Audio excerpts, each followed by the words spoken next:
Hello everyone and welcome to another episode of the Nonsense Retrospective. Joining me today, as always, is Devon. Hello! And with you, as always, is me, your host for these retrospectives and rants, Rick. Let's get into our opening segment, the Nonsense Asinine Hypotheticals. Do you want my question? Sure, go for it. What is, or who is, your favourite demon? Now, this could be based in mythology, or it can be based off of a franchise. I'm not bothered. It's probably going to be Lucifer in the early days. It's maybe a difficult one to classify as a demon because he's a fallen angel. It depends. If you mean Lucifer when he was still an angel, then no. As soon as he starts falling, he is no longer an angel and technically a demon, therefore... Basically, during the early stages of the fall, when he's doing his rebellion, that's when he's becoming a fallen angel and is no longer on the side of Yahweh. I think that's the most interesting time of his character development, as it were. That puts him in favourite territory. You know, he becomes generic overlord after that in most situations, but like I say, it's his most interesting part of his character development, and I think that makes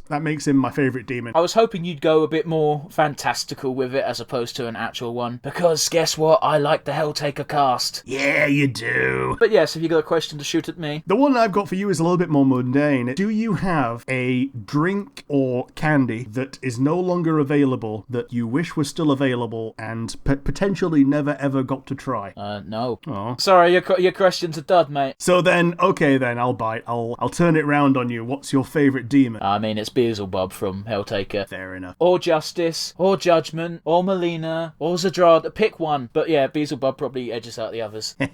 Yeah, because they've all got very good character designs. Even though they all look... Okay, from an outsider looking in, they all look very similar because they are all white-haired, horny ladies in red suits. Yeah, but that's kind of the gimmick of hell in that universe. Like, all the angels have black hair. Yeah, doesn't that one angel dye her hair white? No. Or she dyes her horns, does she? She dyes her horns white when she becomes a demon because she wants to appear older than she is. That's the one. Your horns are black when you're young, but once you become old or ancient, like Beelzebub or Lucifer, your horns turn white to show that you're old. Yeah.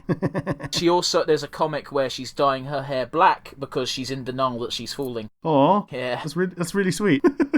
Like I said, man, the end of Exam Taker is very bittersweet. Yeah, maybe not on this particular segment before, but you mentioned it on the show before. Yeah, I had to shoehorn it in because I kept putting it off and off and off. And by the time I brought it up, the Exam Taker had already been out for a month and a half. But yes, Rick, what are we doing today? So, today, we are looking back with love and fondness on Makai Senki Disgaea. The Disgaea series in general, and a couple of little detours, but I'm going to try and keep those semi-brief. So, we're going to start, as we normally do, with the previous experience that we have with the series. So I came into the series after Disgaea 1 was new, so when it was already semi-vintage and difficult to get hold of, but before 2 and beyond came into being. And I think you came in with Disgaea 2, did you? I think I technically played Disgaea 1 first, but I played Disgaea 1 on the DS. Right. But I don't know if that came out before 2 or not. I've got to imagine it came out after 2, because I'm pretty sure the DS came out after the PS2. Mm-hmm. But I think Disgaea 2 was maybe technically my first game. I can't tell. The timeline is modelled in my brain. Yeah, I'm pretty sure the DS version of Disgaea came out after Disgaea 2. That doesn't necessarily mean anything, that's the thing, because I come to games very super late. And unlike some people, or most people, I still have my PS2. I still got my PS2. It's not plugged into anything, but I still got it. Mine's plugged in and set up in case I want to play old PS2 games, because emulators are garbage.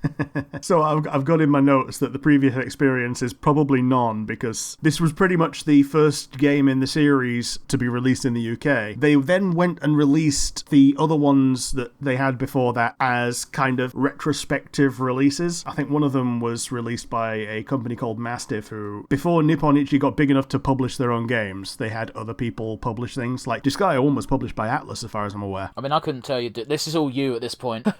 They did release La Pucelle, which is Disgaea in all but name, and if people haven't played that, it's incredibly well made. It's very nice. It's like the Demon Souls of Disgaea, in that it's the one that everyone thinks that they know about it, but the people who've actually played it, you can count on like 6 fingers. It's the spiritual successor. It's got a lot of the same DNA, top-down strategy RPG combat. The music is fantastic, and the characters are really nicely designed by the same guy, Takehito Harada. Running it back a little bit, would you not call it a turn-based strategy? Yeah, it's a turn-based strategy RPG. I really wouldn't call it an RPG, is the thing. Well, you've got stats and level ups. Everything's got stats and level ups. Not really. Like, yes, really. stats and level ups are what makes something into an RPG. In fact, is what makes Dark Souls into a action RPG. I don't like that definition, but yeah, go on. Otherwise, it's just an action game. I understand you saying something like Sony Spider-Man is not really an RPG because it's everything but in every other sense of the word, even though he has like some levels and some upgrades and stuff. That's just game mechanics. But like when you've got an entire party, like party that level up is kind of the RPG thing. Yeah, but here's the problem with RPG in general, right? I always want to say RPG game, but that's redundant. Is some people use the term so fucking loosely, because some people class Legend of Zelda as an RPG because you collect heart pieces. Yeah, I mean, it was in the early days of the trope before it was entirely built in video game format, so I don't blame them for calling it an RPG. I do! Let's move on from this topic, because I imagine we're probably annoying at least one person in the universe. We move on from La Pucelle, which was all about nuns in the human world, to Disgaea 1, which is demons in the demon world. And I've just got to say, the designs are charming as hell. You've got the main trio, Lahal, Etna, and Flonne, that are red, blue, and green. I think the only character out of those three I don't enjoy is Flonne, but it's got nothing to do with her design, it's got nothing to do with her characterization, because she's kind of adorable in that weird fucked up fallen angel kind of way. Mm-hmm. Her voice never seems to match her sprite. I don't know. So the one thing that makes the voice seem off is that the only time I'd heard that voice before in a video game was when it was an actual housewife who was playing an online game in .hack. So it's another party member that you can recruit in that game where all the other characters are they're human players playing an in-game character, you know, as you would in a real MMO. And this one is a housewife playing a cutesy mage lady. And half the time when she leaves, it's because she's burned dinner or has forgotten to pick up her kids or something. I'm very confused. So this is from like an anime or something? This is from a game called .hack. Okay. They do have an anime, but... That bit doesn't matter. If it came from a game originally, it came from a game originally. That was my question. But yeah, I understand what you mean, because my mental link is to an existing character who is a housewife. But that's the difference, isn't it? Because I've not got that experience. I just don't think her voice matches the character. Then again, Lahal is just literally Rita Repulsa, so there is that. Yeah, but it works because he's a brat. Yeah. He's a little shit. It's great. Man, I've had the biggest crush on Etna ever since I've known she's existed. I understand that. I think it might be a little bit wrong, but also she's designed in that kind of way where it's meant to be dangerous. But I say crush. I mean, I don't want to fuck her. She's just the wrong side of it's the art style entirely, but she looks the wrong side of childish. But like, I find her. I guess I'm attracted to sadists. Maybe so. But yeah, it's really interesting to see how many of the tropes were in Disgaea right from the start. Like, even the Prism Rangers, which are a send-up of the Power Rangers, are in there from the beginning. But the thing that they really lean into is, like, the campy 70s and 80s space exploration with Captain Gordon, Defender of Earth. Doesn't he become Captain Prinny at some point? Oh, that was his rival, Curtis. He's got a big nose, and he's replaced most of his body with cyborg parts, and then he dies. And then he comes back as a Prinny, like, immediately. I just remember the Prinny version of him, dude. See what I did there by accident. Yeah. So, Captain Gordon is one of the things that I always forget about him until I start remembering Disgaea in a lot more detail, because they're not the ones that reappear all the time. It's always Lahal, Etna, and Flonne, and that's for a damn good reason, because they're very good characters to reuse. Because they're essentially immortal, it's very easy to just slot them into the other games. Yeah, and I'm so glad that with Disgaea 6, and I know we're jumping ahead of that timeline a little bit, they didn't sell them as DLC. Yeah, absolutely. Even the other ones that they do sell as DLC, like they give you the protagonist from 2 as a freebie. It's one of those where you don't need those characters. You will only buy those characters if you enjoyed those characters from that game and you want to use them again. Because they're not plot relevant, they're just fun little bonuses. So I don't really mind it. But yeah, they throw shade at everything, and the thing that makes everything a little bit more acceptable when they're doing things that are maybe not quite as mature as you might expect from someone who's thousands of years old is that even by demon standards, they're still kids. And they're going through the character development in this game. It's one of those weird things things where I feel like Etna's character completely changed in 2 because she is a lot more adult. Yeah, well, they kind of come full circle on that in D2, where they give Etna more screen time and they set her up for her appearances in 2 and there onwards. Well, I never touched that. Yeah, it's worth it. It's worth getting a look at if you get the chance. I can't be asked, to be honest with you, because Disgaea games are so grindy. But yeah, the game ends with a good ending, as long as you don't accidentally kill any party members. Which should be easy, because if you're playing Disgaea 1, if you're using anyone other than Lahal on the map, you're doing it wrong. Well, yeah, but also if you're using more than one character, you probably will nick someone with an AoE at some point. No, only if you're an idiot. Okay. Yeah, that's me throwing shade. Yeah, there we go. It's incredibly easy to not hit your allies with your AoEs in that fucking game. It's not fucking rocket science or brain surgery. Yeah, but the good ending is so much canon that every other game follows on from the good ending, because every other ending is a bit of a downer. As it should be. Yeah. Then we get a few years of a void where there weren't any new Disgaeas, but this is when I came into the series and I just filled my time with every Nippon Ichi thing that I could get my grubby little mitts on, including Phantom Brave and Makai Kingdom, which I'm only going to touch on briefly because they tried to diverge from the formula to establish a new formula of gridless combat, and people bought them, but not in the numbers that they wanted, so they went back to the grid for Disgaea 2, which is arguably the most generic of the games, but it laid the way for a lot of the things that were going to come, like Dark World coming back from La Pucelle. The item world now has pirates. If you kill all the pirates, you get the Land of Carnage, which is the true end game from here on out. And yeah, this is where you came into the game, into the series. Do you know what made me buy this game? Was it Etna on the front? No, because I saw a clip on... It might not have been YouTube, because I don't know if YouTube was around by then, so I might have came to it super after the fact. But I could tell you the exact clip it was, the exact point in the game. It's when the demon curse is getting gradually worse, and it goes over to a boiling point where everyone takes like a step closer to demonhood. And I saw the clip of Adele's dad having a nice conversation with his wife, and then it cuts to the fucking horrible pimple thing on his chest, and it just screams, "I like boobies!" Yeah.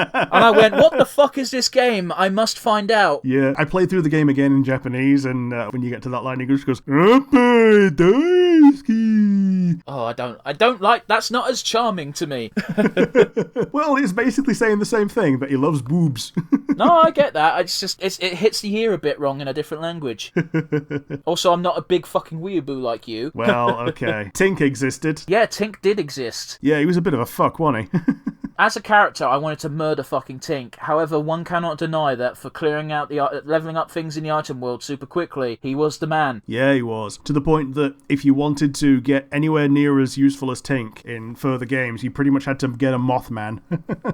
They did make it slightly better in 6, because the Psychic gives you that ability to teleport, which is basically the same effect. Yeah, it's just better than flying, because you can go over gaps as well, I believe. I believe the description, it literally just says you ignore obstacles, and I'm like, that's cool. Yeah.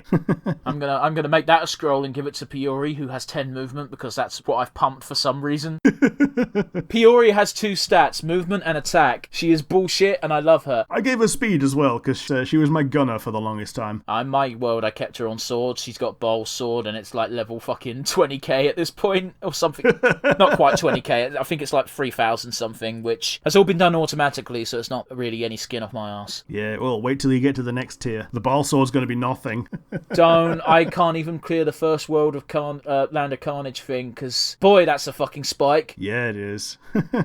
Been working on your strategy of getting a bunch of statisticians. I'm slowly working at getting my Gladiator to 99999 so I can duplicate it. Yeah, well, when you have them duplicated, they just make children, and then if you get that thing to the highest level, you can just make pre-subdued ones and then just fuse them into the same guy and make a big one. Yeah, that's what I'm working on. I need to get 1 to 999 before I can get more, basically. Sure.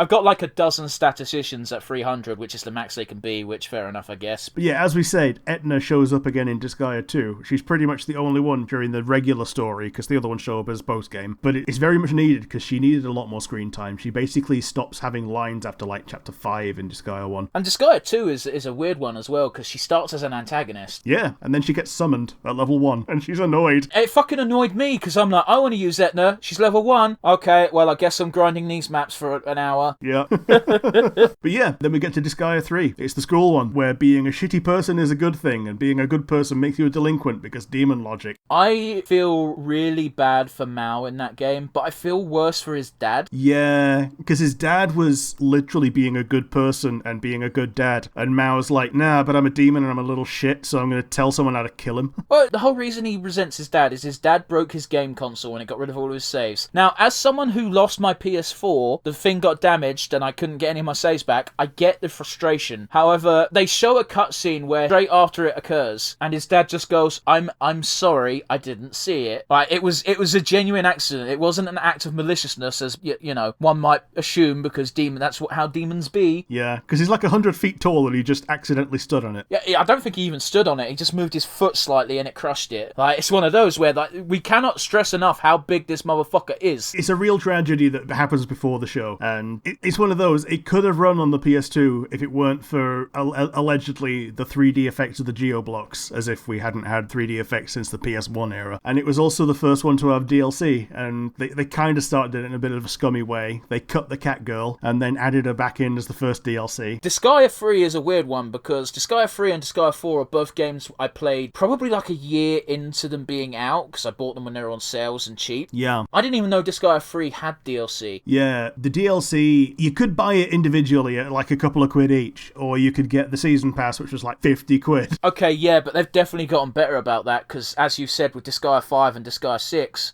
it's like 15 quid for the season pass, which is a saving on all the DLC individually.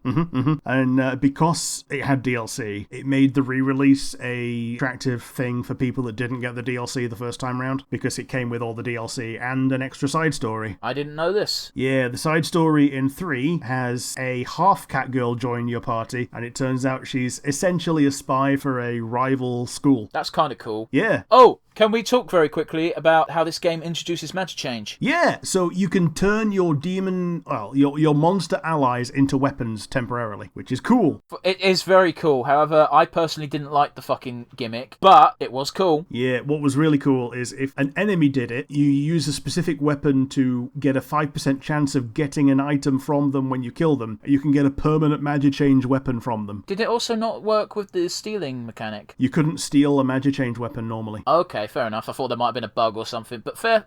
Yeah, gonna move on to 4. It's my personal favourite. See, this is a shame, because it's your personal favourite, and it's the one I've touched the least. Yeah, so hopefully I sell it to you. I'm very tempted to pick it up on Steam, because when it's on sale again. It's just, last time I had the choice between 5 and 4, and 5 won out because it was cheaper. Yeah, 5 was released a lot earlier on multiple platforms like Steam and Switch, so it's been there longer and had more time to have price drops, whereas 4 has only recently made it on there. Well, it's a bizarre thing, because it was during the summer sale and all the Disgaea games were discounted. It's just 5 was discounted by 60%, but 4 was only discounted by 30%. It was very odd. But they doubled down on the real world issues told in a gag way, which started in 1, they doubled down on it here. They get political, but not so political as to be actually real about it. Well, I've told you that I think I must have gotten to like chapter 7 or something. It was after we recruited Desco. I believe we were just starting to come to the normal human world. I can't rightly remember. That's about my experience. All I can think of a lot of the time is just how Desco is just Ina. Maybe so. I do remember Desco being adorable. Yeah, she was. She deserved all the head pats. Yeah.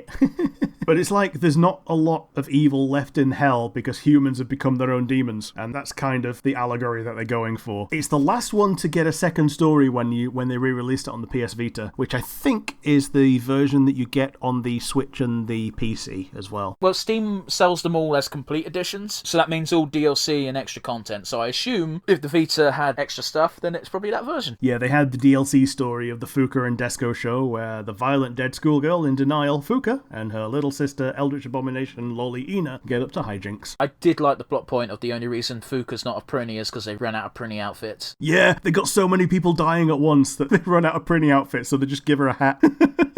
I also like the fact that she had a baseball bat as a weapon. Yeah, so she's an axe wielder, but they modelled that by making it into a bat, and every time she shows up as a DLC character from then on, which is in every other game because she's really popular, the fact that she has a bat means that any axe wielder can now have a baseball bat as well. Which is awesome. Dude, last night I was talking to Matt about Smash Bros. Oh yeah? I was like, I'm dead curious to see who the last fighter's going to be. And speculation. Matt basically said it's probably going to be a character that's released recently on the Nintendo, and I can't think of anything that's recently released. And I didn't think of it last night, but I've just suddenly had a thought. How would you like it if Zed was the final fighter? I don't know. So here's the thing. If I wanted a Disgaea character, I want Lahal. Yeah, but it's not going to be. It's going to be the most recent character from the most recent thing. That's the problem. Yeah, maybe so. Like, I'd be okay with it, but I don't think he's got the staying power. Oh, absolutely not. Absolutely not. If I was going to have a Disgaea character, it would have to be one of those original trio. Or put all three trio into one character. Well, like the Pokemon trainer. Yeah, well, not like the Pokemon trailer. I was thinking maybe like Pyther and Myther, or whatever the fuck they're called, where one of them's the actual fighter and the other two are like supports. Sure. And yeah, when you switch between one and the other one becomes the support. Is that the gimmick? I don't know, actually. I was under the impression that one of them was the fighter and one of them was just literally support. Oh, like Ice Climbers. Yeah, except the support character doesn't move with the main character. They're sort of like in the back. I don't know how it works. I've not seen it in action. I'm just theorising. Yeah, I've not looked. But no, I absolutely agree. If you could have any character from Disgaea, I'd probably bang in Lahal. But I like Etna and Flon too much to just put Lahal in on his own.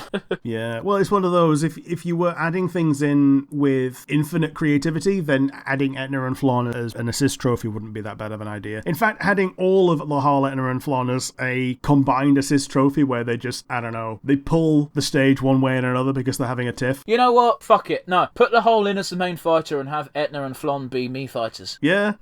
Or put Etna in as the main character and then put Lahal and Flon in as the me fighters, because Flon could be gunner and Lahal could be sword fighter. Yeah, or just put them all in as me's. I don't think Etna would be able to pass as any of the classes is the problem. Maybe not, but by the same token, Lahal would very easily fit as a sword fighter, but he'd be almost as good as a good old fist fighter as well. I understand where you're coming from, but in the artwork he's always holding a sword. Well, it's good that we're talking about Lahal, Etna, and Flon, because we're about to get onto their next game. Oh? They get a sequel. We get Disgaea D2. It's not Disgaea 2, but it's the sequel to Disgaea 1. So it's kind of like FF10-2 then, that sort of gimmick. Yeah, it's Lahal, Etna, and Flon getting all the screen time all the time, rather than getting sidelined by their own cast. Lahal gets a new little sister. It's a callback to a cancelled plot from the original game that they picked up in the anime, and the only thing that they had that was original in the anime. Her name is Cicely. She's got some cute little interactions, and the one thing that I really like is that when the Netherworld is losing its magic, Celestia steps in to fill in the blanks, and not even the angels know why, but we as the viewers know it's because the angels and demons have got such a good relationship now since Disgaea 1, and it just warms my blackened little heart. But they don't have magic change in this one. The way that the monster interaction is that the characters mount the monsters. That's a way better way of doing it. Yeah, so you just ride around on your dragon, which I think is something they tried to have Flon do right from the beginning, so they've had it animated doing that kind of thing, just never beyond the animation. The unfortunate reality is I can't input much on this. The only thing I know about D2 is it's what introduced us to Girl Lahal. Yeah, it is. And boy, would I hit that. Oh, yes. Except that,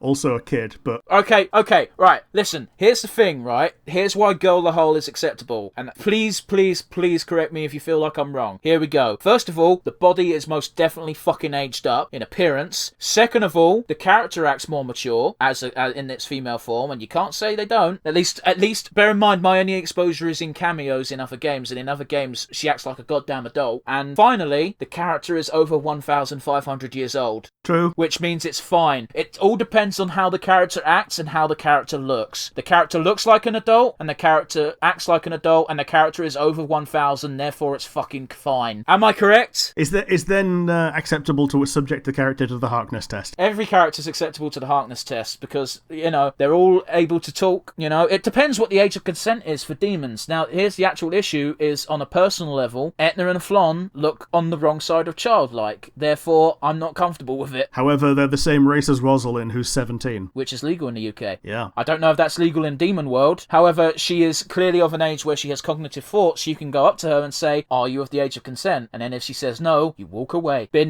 by human standards, by English human standards, 17 is A-OK. Although Rosalind's got that body type that I'm not a fan of. So, and she's kind of a bitch. Oh, she's definitely a bitch. She gets better by the end of the game. She's rail thin. That's one of those things I'm not super keen on. Rail thin? What does that mean? She's like really, really thin. She's like stick thin. It's hard to tell because of the fucking dress she always wears. Well, you can see where her stomach is and how thin that bit is, and the fact that the dress is going to be at least some amount of thickness. So yeah, she's even thinner than that. I get where you're coming from. I'm just saying personally, because of the dress, I've never really noticed her being thin. She's always looked hourglass shaped. Sure.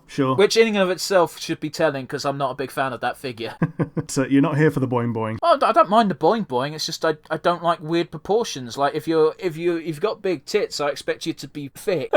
That's all I'm saying. But yeah, they did a couple of things in D2 where they had some more DLC characters from other spin-offs. Like they had a thing called Zettai Hero Project, which is kind of a send-up of Sentai, where it's a roguelike where you are the only ranger and you keep going back and coming back and eventually you win the day. And they bring in the villain from that, who's not really a villain, he's just a kid who essentially wants to commit suicide by cop, and he just pilots this giant robot, and they bring that in as the new super boss instead of Baal, more or less, which I think was really cool because it's a bit shit to see Baal every time. I'll be honest with you, I'm fucking sick of Baal. In fact, he even shows up in La Pucelle. He's a normal demon without a unique model with a piece of toast for a face, and he's like level 2000. I'm going to assume that's high in La Pucelle then. Oh, it's very high in La Pucelle. I had a look, and the final boss in that game was level 64. That's interesting, because even in Disgaea 2, the final boss was 100. Yeah, that's the thing. For people that don't know about Disgaea, they do the serial escalation of they go up to 9999. Well, we're going to talk about Disgaea 6 soon. Oh yeah, I don't even know how many 9s there are in 6. Too many. Yep, there are. But before we get to 6, we get to 5. 5 probably had my favourite cast since 1. Yeah, that award for me goes to 4, but obviously you can't comment on that too hard. Here's the problem with Disgaea games. If you've played just a bit of it, you don't actually fully know how the characters are, because every single game, and I'll give it's definitely to the game's credits, every single character ends in a different place from where they started. Even the flat characters go on a journey. Yeah. If they don't have character development, then at least the situation changes around them. Yeah. Sometimes from their actions. Like Valvatores doesn't actually change very much from being the one who doesn't drink human blood, really likes sardines and won't shut the fuck up about them, and always keeps promises and respects anyone who keeps promises. He doesn't change from that, and that's to his credit. And Fenric is still trying to get him to change, I assume. And possibly to get into his pants, because, you know, that's ambiguous. I mean, I don't remember that particular part, but as far as I'm aware, Valvatores has the hots for that princess, so he's probably fighting an uphill battle. Yeah, the Angel Artina. Like, sorry, Fenric, buddy, but I don't think you can compete. You're a bit too different. Well, it helps that he's actual werewolf, so he is literally barking up the wrong tree. But yeah, 5 has probably got the best system, in my opinion, in that it's probably the most in-depth battle-wise. There's a really cute little thing when you're in the home base where you get these little banner ads that are like little text gags. Yeah. Sometimes they're relevant to what's just happened, but a lot of the time it's just a gag. It does feel like it replaced the news clips from 2, but that's fine, because I don't think Polinare's been in the game since 2. Like, I think she's always DLC. No, but you know what I mean, though. I mean, she's not... I like that in 2. They deviated from next time on Dragon Ball Z by making it a news show, and I thought that was a cute way of doing it, by making it a world that exists. Yeah, it was great. I loved it. Plus, she's adorable, man. Oh, she definitely is. She's the main artist's personal mascot character. I was going to say, I thought she was the unofficial mascot. Yeah, she's the unofficial mascot of the studio, but she's the actual mascot of the main artist. So he's basically a pet artist that keeps doing character designs for them. That's fine. I like his work, or her work. I don't know the name, so I can't really make a judgment. He does some very good work. Definitely a dude, is it? I'm pretty sure it is. Well, partly because of the amount of vavavoom that he adds to about 80% of his characters. Not all of them, because some of them are Etna. I mean, like, you do know women can appreciate big titties and all, right? Yeah, but they don't put them on every single character that they make. I don't know about that. Okay. Oh, I did read the story about the manga artist with big boobs who wrote a manga about a girl with big boobs, and people were super shocked. And then it turned out that this is the artist that designed Nene from Hololive. Oh, okay. Who also has big boobs. Man, bit of a tangent. Someone shared a tweet that Noel Stevenson? Yeah. She responded to, or they responded to. I forget what pronouns they use. But basically the tweet just said, sometimes costume design for characters characters is, yeah, you got to be in tune with the characters' motivations and their style and this. But sometimes you just put a boob window in because you like boob windows, because boobs. And Noel just went, oh, I cannot like this tweet enough. So I appreciate that. I need to make a new account to like it twice. But yeah, there's two things they do with Disgaea 5. They have dual wielding, which is not as interesting as it sounds. Oh, it's not really dual wielding so much as you can swap weapon in mid-combat if you put a sub-weapon on, correct? Yeah, I think you actually get an ability at some point where you can actually have both weapons out, and when you do a normal attack, you attack with both. I don't remember that, but I'll take your word for it. And the other thing they do is the overloads, which are something that your character can do once per map, and it's like a limit break. I like how Red Magnus is, he just gets big. Yeah. And then when he gets his character development, he unleashes the limiter on how big he can get. But yeah, the one that never gets one until later is the main character Killia, who's, I'd say, he's probably the least interesting main character so far, because he's a bit of a emotionless plank, except he has his emotions, he just keeps them to himself. I absolutely agree for what it's worth. I think as far as main characters go, Killia is a dud. But he does eventually get a Super Saiyan form, where he remembers that he used to be a fucking shit, and he owns it, and he moves on from it, and he realizes that power is what it is, and when you wield it in the right direction, it can be a force for good. I was Vegeta, but now I'm Goku. Oh, fuck's sake, he even has the fucking gimmick of I need to constantly eat. Yeah, he does. And he gets his Super Saiyan Blue form, which was around the time that Super Saiyan Blue was new in real life as well. So that was fun. But he's strong, so fuck it. The interesting thing was that it did better on the Switch than it ever did on the PlayStation, which leads to Disgaea 6, which is the first one to not even get a PlayStation release in the West. Oh, I'm sure it will at some point. I don't even think it will, because if it's not even getting that much traction, then if people weren't buying it on the PlayStation for the older games, they're not going to buy it for the new game. Here's my theory. PS5 has a severe lack of games, and I wouldn't be surprised if Sony was like, hey, Nipponichi Software, we're buddies. Can you actually finish the game and re-release it, maybe? Here's 500 yen. It's a 10 yen coin that I found at the bottom of a vending machine. Man, the entire time we were in Japan, me and Joe both kept getting these coins which didn't even have a number on them, and we were like, well, how much is this? I can't tell. It feels like it's actually toy money. And it wasn't until the very last day of our fucking trip that we went, oh, it's 1 yen. It's literally worthless. Yeah. But yeah, the thing that I've got noted down for Disgaea 6 is hope you like numbers, because now there are more numbers than there were. I'll give Disgaea 6 credit at the very least, because the early game grinding systems, pre-Carnage, are pretty good, and it's very quick to do compared to previous Disgaeas, I find. It helps you ramp up a lot easier. You can catch up with what you were a lot more easily than it felt like you could before. I mean, case in point, I've never done reincarnation before in previous games because it was too much of a pain in the arse. Whereas now it's very much encouraged. It is. In fact, it's a core gameplay mechanic in this game. Yeah, it is. A lot of the time they promote a previous mechanic to story relevant, and this time it's super reincarnation, which is better than regular reincarnation. It takes you elsewhere. Man, can we talk about the waifus in this game? Yeah, we can. Because they've got 2 waifus who are definitely legal. We've got 3 waifus who are definitely legal, but one is in the body of the child, so no thank you. Plus she's got the brain of a grandma. Ah, fuck it. I lean towards older women. You'd get on well with Marine. I mean, yeah, probably. I don't know what it is. 50 plus women do something to me. Obviously, there's a certain cut-off limit where it's a bit too weird. They've got that trope in Japan of the Christmas cake. After the 25th, it's worthless. Yeah, but Japan's fucking weird in so many ways when it comes to sexuality. If you're not married by 25, there's something wrong with you in that scenario. You got to bear in mind, this is also a culture that encourages you to work yourself to death still. Now, I know the Western world also does that, but they're less obvious about it. Yeah, they're less overt about it. They don't glorify it. I remember I was told by someone at some point that if you're found sleeping at the offices, you're more likely to be given promotions and stuff, because they're like, look how hard working he is. He works himself until he's so tired he must sleep. Whereas here, if you're caught sleeping at work, you're probably going to get a disciplinary at first. If you can't deal with the hours at work, lower your hours. But no, I'm useless to society. Well, it's better to be useless to society than dead. Yeah, I looked it up. The stats for a level 1 character are higher than the final boss in Pucelle. Great. But you basically have to throw everything you know about the stats and numbers out of the window, because this game just does its own thing. Like we say, it lets you catch up with where you were a lot easier. That's because numbers kind of don't matter. The stats are made up and the numbers don't matter. And half the things that you remember and enjoy from the past have gotten cut. Like, there's no cat girls, there's no lady fighters, there's no lady cleric, which has been in the game since the first game. Here's the thing when it comes to cutting characters. I get it, because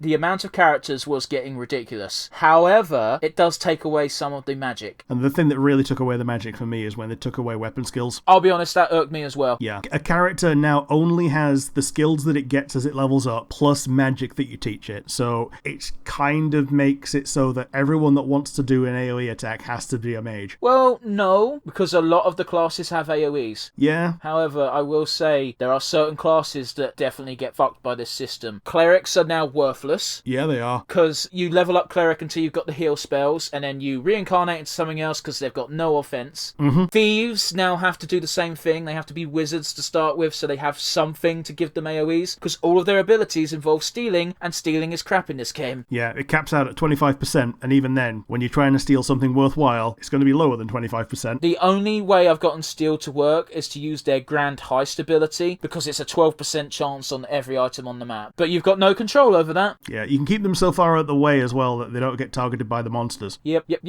I'm half tempted to set up a DI where I just have them walk as far away as possible from the enemies and spam that attack.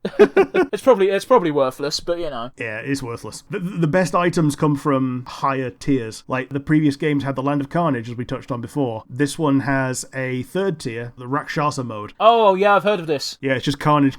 Great. Normally in Land of Carnage, they just add numbers and just increase the stats of a level 9999. Now, they add extra 9s to the levels, so an extra 2 9s for the first one. But yeah, there are more numbers now than there were stats before. Yeah, it's absolutely silly. But the cast is likeable, including the first main story playable Prism Ranger. As you've touched on, Piori is incredibly adorable. She is. And also, there's that great moment during Melodia's second homeworld visit. It took me so by surprise. I was actually speechless, where she just goes, Prism Princess, more like Prism...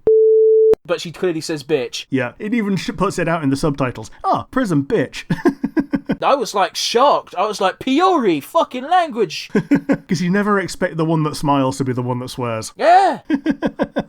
And she does very little other than smile and be hot-blooded. She's a ray of sunshine in a red Sentai suit. But also I really liked her return chapter where it was all about Ruffian Red. Yeah. Mind you, if we're going to talk about that, let's talk about the actual cavalry moment in the last chapter, where after every map you had the villains turned good guys. Like, you had Naive and you had Yamada, etc. coming in at the end of the map going, you keep going, we'll hold them off. That fucking epic moment that you just love to see in RPGs. Yeah, it's so good. But the best part of that was when Lemizra just pops up, because after you go and save, I forget his waifu's name, but after you save her in the alternate timeline and create a new good future, like, it means that you could have done the same for Lemizra. So it's a nice little cap off that she just pops up saying, oh, you did, which basically proves that in future they are going to be able to, and they just do that off screen. Yeah. Which is real cute. That probably gave me more closure than the rest of the game combined. It's another one of those things of where it was quite a jarring moment where I didn't expect that death scene to be so graphic, even though they didn't show anything. It was the sound, dude. The sound and the visual, it was awful. It was awful. And the scream. Yeah. But yeah, Disgaea 6 is good. You guys should get it. As for the future, we just had Disgaea 6, but allegedly the next game is already in the works, be that Disgaea 7 or another spin-off. I'd like another spin-off. The spin-offs are charming. Yeah, they are. But we'll get into our normal segment of what do you say is the most memorable moment? It's a tough one, isn't it? Because we've got 6 games to choose from, and Disgaea does like its tropes. But I suppose my memorable moment is I really enjoyed Etna's debut in Disgaea 2. Yeah, when she sat on the Prinny and she gets a rock remix of her theme from the first game. I mean, I just like Etna. She's adorable in the worst way. Yeah, I like how they show you that theme to go, yeah, this is Etna being a badass. She's currently being a badass at you. And the next time it plays, she's being a badass at someone else, and it's great. That being said, Rick, have you got a moment for us? It's also going to be an Etna moment, but it's going to be a little bit more personal. When I first saw the game, it was a roommate that I was living at the time had just bought it from Game Station for like a pittance because it was difficult to get hold of, but he found it. And he was playing the game and he was having the very early game conversations between Lahal, Etna, and Mid-Boss, and just the animations of Etna being smiley and her wings popping up. I'm like, this game is charming as fuck, and that's what got me on the train. Dude, I forgot Etna even had wings. Yeah, they're really tiny. just like something else. In fact, in Disgaea 2, in her debut when she gets off the Prinny, she makes her wings big just to flap down, because that's what's showing that she's had a little bit of development into a Margin Etna. So if you go back and replay that scene, you'll get to see her wings again. I might do. I've got it on Steam, so... But yeah, it's a little bit nebulous, but my favourite moment was the very early interaction, Lahal, Etna, mid-boss, when he gets christened as mid-boss. But yeah, how about an MVP? I'll give my MVP to Piori, because she is the most recent character who is undoubtedly adorable. Yeah. What about you? I'm gonna go for Takehito Harada, the character designer who brought all this life and all this character to this entire series. Fair enough, what's there to say? Can't really argue with that.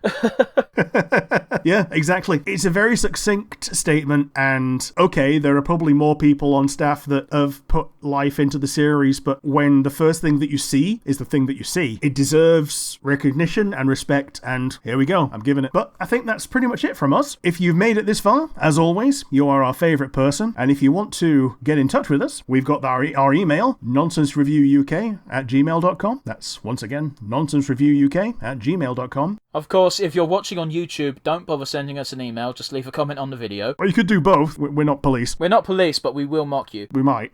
I will mock you. He will. And so it's going to be goodbye from me. And it's goodbye from me. Bye. Why the fuck did I sing that?